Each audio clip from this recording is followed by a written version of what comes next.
No, v prvom rade by som chcel povedať jednu dôležitú vec, a to je, že my sme ako Slovensko súčasťou Severoatlantického paktu alebo Severoatlantickej teda aliancie NATO, čo znamená de facto aj de jure, že sme viazaní všetkým, čo v rámci charty, ktorá je chartou NATO, súvisí s našim zapojením sa do akýchkoľvek akcií alebo operácií NATO. Znamená, že bavíme o vojne v Iraku alebo v akejkoľvek krajine, kde NATO teda pôsobí, veľmi zjemnene povedané, tak sa musíme zároveň baviť aj o tom, že je to akcia aj našej krajiny, ktorá sa priamo dotýka, či už to chceme alebo nechceme, aj ľudí žijúcich na Slovensku a s veľkou pravdepodobnosťou aj nasledujúcich budúcich generácií. Teraz nechcem zabiehať príliš do nejakých futurológií, ale obávam sa, že tak hlboké a nezmazateľné rany v súčasnosti dostávajú nielen muslimskému svetu, ale aj svetu povedzme členských krajín, ktoré sú nezúčastnené, ale aj iných samozrejme. To je na tom kontinente už takmer storočie. No ale samozrejme, keď hovoríme o aktuálnej situácii, znamená, že bojujeme proti terorizmu, de facto bojujeme proti krajinám, ktoré majú prístup, voľný prístup alebo veľmi ľahký prístup, blízky prístup k rope. A samozrejme je tam aj ešte iné pozadie, ktoré si potom tiež môžeme nejakým spôsobom okomentovať.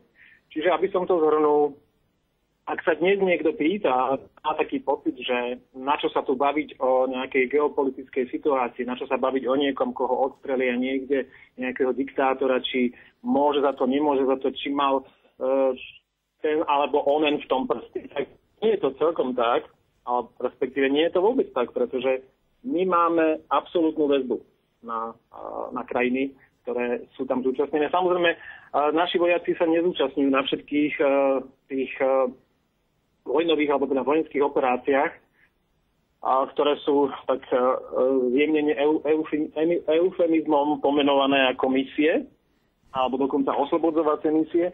Naši vojaci, žiaľ Bohu, sa tam častokrát zúčastňujú práve už vo fáze, alebo niekedy aj skôr, ale to nie je ani dôležité, že v ktorom čase, ale zúčastňujú sa tam častokrát práve ako ženisti, alebo ako jednotky, ktoré majú na starosti povedzme také tie skôr logistické práce, alebo aj tie najnebezpečnejšie práce, a to je napríklad zabezpečovanie, keďže máme aj vhodné technológie, ktoré nám tu ešte ostali, čias, keď sa teda vyrábali, ale nejaké sa ešte teda vyrábali aj neskôr, technológie, ktoré dokázali zabezpečovať vlastne to, aby sme boli, a to sa robí aj teraz samozrejme, aby sa dokázali odminovať polia a podobne. Tibor, preruším ťa.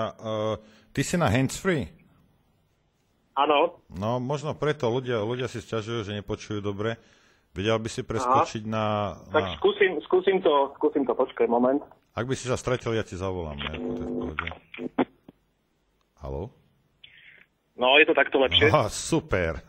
Ja si myslím, že takto to bude musieť byť. Normálne zober si pásku, prilep si to k uchu a môžeme fungovať ďalej. Ako teraz Moment.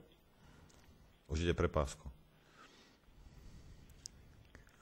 No, ono to handsfree samozrejme má aj okrem toho, že máš väčšiu slobodu pri pozeraní sa popri tom písaní, tak samozrejme je to aj praktická vec v zmysle toho, že teda vieme, ako funguje antena na telefóne a zvlášť dlhší čas. Dobre, tak poďme ďalej, no ja budem teda obeť toho priemyslu mobilov. Vypni si Wi-Fičko, teda aby si to nedostával z dvoch strán, vieš, tak si vypni Wi-Fičko a vieš, a budeš na tom lepšie. Nie, teraz ja ťa počujem úplne perfektne a dúfam, že ostatní poslucháči tiež. Napíšte aspoň niekto, či sa to zlepšilo, nech vieme. Tak pokračuj, prosím ťa. Dobre, toto je základný problém, ktorý by sme si mali asi povedať a ja si myslím, že veľa ľudí to ale celkom do dôsledkov nechápe, lebo napriek tomu, že majú informácie, ktoré sú relevantné, ktoré teda hovoria o tom, že odkrývajú medzinárodnú situáciu a povahu toho všetkého, čo sa tam deje. Na druhej strane si neuvedomujú, že sa to veľmi dotýka nás. Koniec koncov, aj keby sme neboli súčasťou NATO, aj tak je tu už od toho roku 45 alebo 44, ale myslím tým skúšky Brozalamos, myslím tým Trinity a Manhattan, hovorím o nukleárnej bombe. To znamená, že ako náhle svet vstúpil do obdobia štiepenia atomu a do jeho nie len využitia, ale aj zneužitia práve na vojenské ciele a na ovládanie teda politiky, ktorá je pokračovaním vojna, ktorá je pokračovaním politiky, veď to Clausewicové vieme, známe proroctvo, alebo teda vetu, tak v tomto prípade sa nachádzame všetci v období globalizmu absolútneho, to znamená, že o našej existencii a o povahe aj zahraničnej politiky a geopolitickom usporiadaní sveta rozhoduje to, kto je vlastníkom nukleárnych zbraní. To si treba uvedomiť. To znamená, že všetky veci, o ktorých sa bavíme dnes a ktoré sa týkajú krajín, ktoré sú vzdialené aj tisíce kilometrov od nás, sa týkajú rovnako aj nás, pretože vznikajúce potenciálne konflikty, ktoré by dokázala zastaviť aj naša informovanosť, a to znamená odpor voči vláde, ktorá kolaboruje s režimom, ktorý je zločinecký, ako je napríklad naša bývalá Dzurindová vláda, ktorá kolaborovala s týmto režimom tým, že dopustila prelety spojeneckých alebo teda amerických stíhačiek, ktoré nemali v žiadnom prípade mandát ľudí, aby prelietali na Slovenskom a bombardovali Srbsko, tak v tomto prípade proste aj my a naša účasť, respektíve neúčasť, alebo to mlčanie v konečnom dôsledku rozhoduje o povahe aj dejín, aj nasledujúcich krajín, ale aj o tom, či napríklad v Srbsku ľudia prežijú, a to hovoríme aj o tom, že tam existuje a existovala aj samozrejme slovenská menšina. Nehovoriac o tom, že Srbsko je slovanská krajina, ktorá nám aj v minulosti pomáhala. Ale nechcem sa teraz zase rozhovoriť o tejto vojne. Chcem sa niečo spýtať. Tibor, počúvaj ma. Prečo si myslíš, že médiá na Slovensku sa snažia, nie že sa snažia, oni to dosiahli, že ľudia absolútne, oni pozerajú iba tento cirkus, vieš, modrý, červený, proste tieto blbosti, vieš, tieto hlúposti, čo im tu proste títo šaškovia hrajú. A prečo si každý myslí, že proste svet končí v Jarovciach? Vieš, prečo slovenský občan nemá absolútne záujem o veci, ktoré sa dejú v zahraničí, napriek tomu, že tie veci majú priamy dopad na našu krajinu a na jeho život. A čo si myslíš, prečo tie médiá proste za tých 20 rokov toto dosiahli od tých ľudí, absolútne nezáujem o veci, ktoré sa dejú v zahraničí?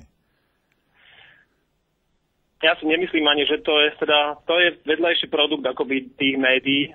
To je sekundárny jav, ktorý sa dostavil potom, čo samozrejme my ako občania, nie pochopiteľne, sme nadobudli pocit, že s danou skutočnosťou a so svetou už nemôžeme nič robiť. Jednoducho tá apatia, ktorá vznikla z toho, že aj tak tými voľbami sa len prestupí moc z jednej strany na druhú. Čo som spomínal vlastne aj taký ten bonmot, že v voľbách frčalo, to by niektorí z vás asi poznajú, že čo si volil JNT alebo Pentu. Čiže dnes sa reálne rozhodujú ľudia medzi bledomodrým a bledorúžovým, ale v zásade obidve tie farby nepatria, neviem, na priestor, kde by sme mali mať.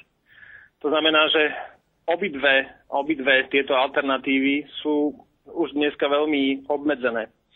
A dôležité je vedieť to, že je to niečo ako usporiadanie si susedských vzťahov, ale tí susedia, hovorím, dnes už nie sú len priamo štáty, ktoré hraničia so Slovenskou republikou. Dnes je ten geopolitický záujem, alebo to, čo tu vlastne dnes vo svete ide, záujmom všeobecným, planetárnym, pretože sa rozhoduje, pretože všetky vzdialenosti sa rapidne priblížili tým, že dokážeme efektívne využívať vlastne dopravu, ale to tiež nebude donekonečná, pretože vieme, že Zem je už po ropnom kolapse, teda po ropnom breakpointe, to znamená, že sa blíži naozaj k tomu kolapsu a to znamená, že naozaj treba rozmýšľať úplne iným spôsobom aj vo vzťahu ku krajinám, aj vo vzťahu napríklad k k samotnej prírode, k environmentálnym rozmerom a tak ďalej. Čiže ja si myslím, že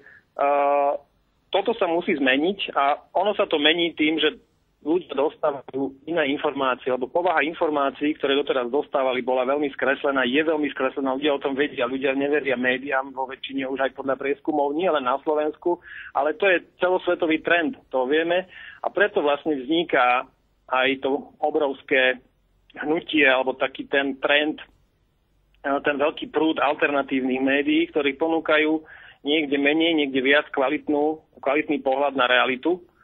A to je aj dôvodom, prečo sa na tieto médiá začína vlastne polovať. Vieme, že aj niečo mi o tom povedz. Áno? Niečo mi o tom hovor, o tej polovačke. A začala v deň, keď sme začali vysielať.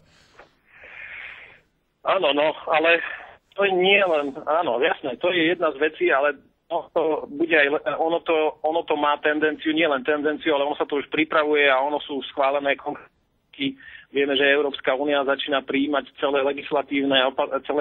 súbor legislatívnych opatrení, ktoré má zabraňovať tomu, aby sa mohla, a de facto to je obmedzenie slobody slova, aby bolo obmedzené šírenie konšpiratívnych teórií a tieto veci o tom budem hovoriť v zajtrajšom spravodajstve v krátkosti, samozrejme nebude tomu venovaný nejaký celý dlhý blok, ale každopádne to potom budeme musieť rozobrať hĺbšie, pretože toto je mimoriadne závažná správa a mimoriadne závažná aj situácia, pretože začína to opäť smrdieť takým tým znásilňovaním reality a usporiadávaním si všetkých reálií okolo seba len na obraz toho, kto má prístup k tomu, aby mohol hovoriť nahlas v médiách. To znamená veľká peťka. Veď to povedz, normálna cenzúra, ako túto správu mi... Povedal som to, áno, to je cenzúra. U nás prebehla minulý týždeň a áno, proste chystajú to po tých všetkých cispách a sopách a ja neviem čo, proste teraz skúšajú na to ísť z inej strany. No, je to zase pod nejakým takým eufemizmom, ktorý sa hovorí, že teda má tam byť, že Európska únia si nárokuje na právny titul pre kompetencie k regulácii tlače a spravodajských médií. Čiže je to len inými slovami povedané, že si nárokuje na to, aby mohla rozhodovať, že čo môže ten divák alebo poslucháč alebo čitateľ čítať, alebo čo už nemôže čítať, že čo už je mimo. Pretože je to údajne v jeho záujme. A to je zaujímavé, lebo všetko sa deje vlastne v záujme dobra a v záujme dobra bol aj Hitler a v záujme dobra tu bol aj stalinizmus a v záujme dobra Iračanov konec koncov sa vybombardováva Falúdža s bielým fosforom a podobne. Čiže je to v ich záujme. Aj v našom záujme, rovnako v Európe, bude, aby sme tu nemali extrémizmus a nekontrolovaný internet. To znamená, že budeme naozaj, myslím si, že konečne žiť zdravo a bez problémov a nejakých takých tých hlúpých konšpiračných teórií, ktoré sa síce po rokoch vždy ukážu, že to bola pravda. Novinári, ktorí ich vtedy zaznávali a ktoré si z ľudí, ktorí o nich hovorili, robili posmech, tí potom hovoria, že no je nám ľúto, ale my sme teda vychádzali z tých oficiálnych informácií, ktoré nám napríklad poskytoval tlačový úrad vlády a podobné inštitúcie. Ale tiež si treba uvedomiť, že ako je možné, že tí novinári si niekedy, ale teda veľmi často neoverujú tie zdroje a príjmajú, a vidíme to dneska úplne, že jak na bežiacom páse, sú to ako papagáje, že okamžite príjmú to, aké rozhodnutie, či už na najvyšších úrovniach vlády, napríklad aj v tých Spojených štátoch, alebo koniec koncov aj u nás, ale teda u nás nie sú až také turbulencie v zmysle tak závažných rozhodnutí, ako je napríklad vstup do vojny alebo teda nejaká agresia, vpád, ktorý sa eufemisticky volá mierová misia, tak u nás je to trošku iné a tie kľúčové rozhodnutia predsa nie sú až takéto. Ale každopádne tie médiá majú za úlohu, a oni to aj robia, v podstate neinformujú, oni majú záujem vytvárať ten súhlas, oni majú vytvárať súhlas a masírovať verejnú mienku, aby podporovala kroky, ktoré robí vláda, akákoľvek vláda, pretože médiá musia byť na jej strane. Oni sa vlastne z toho strážneho psa spoločnosti, ktorý vlastne bol pôvod celých médií, sa z nich stala hlasná trúba vládnúcej proste vrstvy. To je celé. No, to je jedna rovina a druhá rovina, čo je ešte horšie. A to teda vieme, že ako to v skutočnosti je, tak politici sú v rukách samozrejme ekonomickej lobby, ktorá má svoje záujmy